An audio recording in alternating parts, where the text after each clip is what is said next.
dans un camp d'été avec un peu plus de 20 enfants et adolescents. Qu'est-ce que tu proposes avec ce stage-là? Alors ce stage-là, on l'a pensé parce que justement, lié à la crise sanitaire, on a des enfants qui n'ont pas repris le chemin de l'école.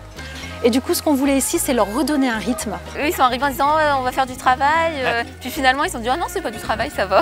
Alors c'était quoi comme exercice par exemple? Donc, activité plutôt. Ouais, c'était des activités donc le matin sur des ateliers. Donc il y avait 3 intervenants qui sont venus. Donc il y a eu une intervention autour de la musique, une intervention autour de carnet de voyage, créer son carnet de voyage donc sur la semaine. Franchement, ils ont pris du plaisir à le créer et à reprendre chez eux, c'est un beau souvenir.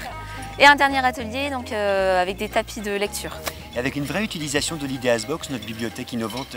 Alors oui, parce que du coup, tout le matériel pédagogique vient des IdeasBox.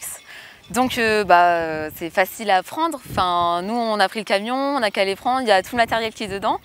Donc c'est top.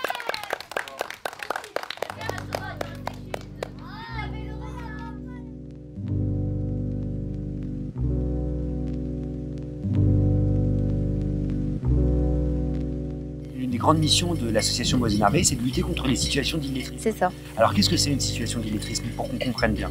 Donc une personne en situation d'illettrisme, c'est une personne qui a été scolarisée, mais qui est sortie de l'école justement avec des difficultés, des acquis ou qui a pu les perdre, voilà, enfin avec des aléas de la vie. En lecture, en écriture, en calcul. C'est ça. Ce qu'il faut rappeler quand même, c'est que l'illettrisme, ça touche 2,5 millions de personnes en France, qu'une personne sur 10 en souffre encore aujourd'hui.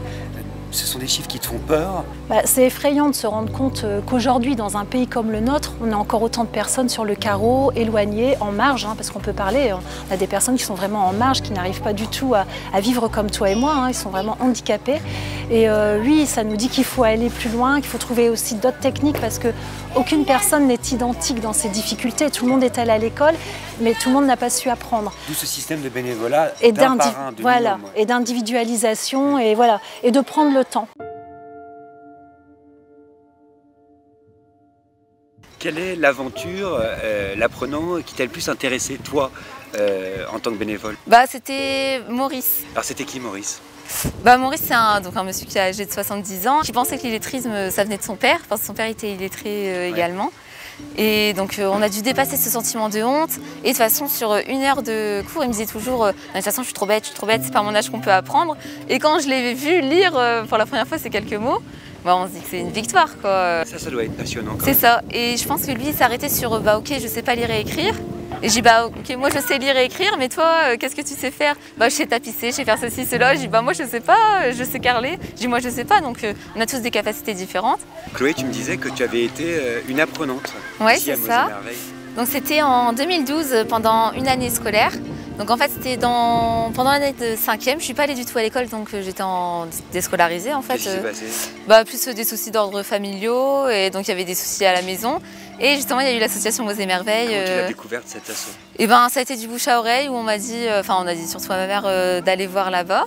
Et tu veux dire par là que Mots et Merveilles t'a permis de te rescolariser en fait? C'est ça, de me rescolariser. Je pense que c'est au-delà de ça, sortir de la maison, reprendre confiance, et c'est un tremplin. J'ai l'impression que c'est une vocation pour toi, Mots et Merveilles, non?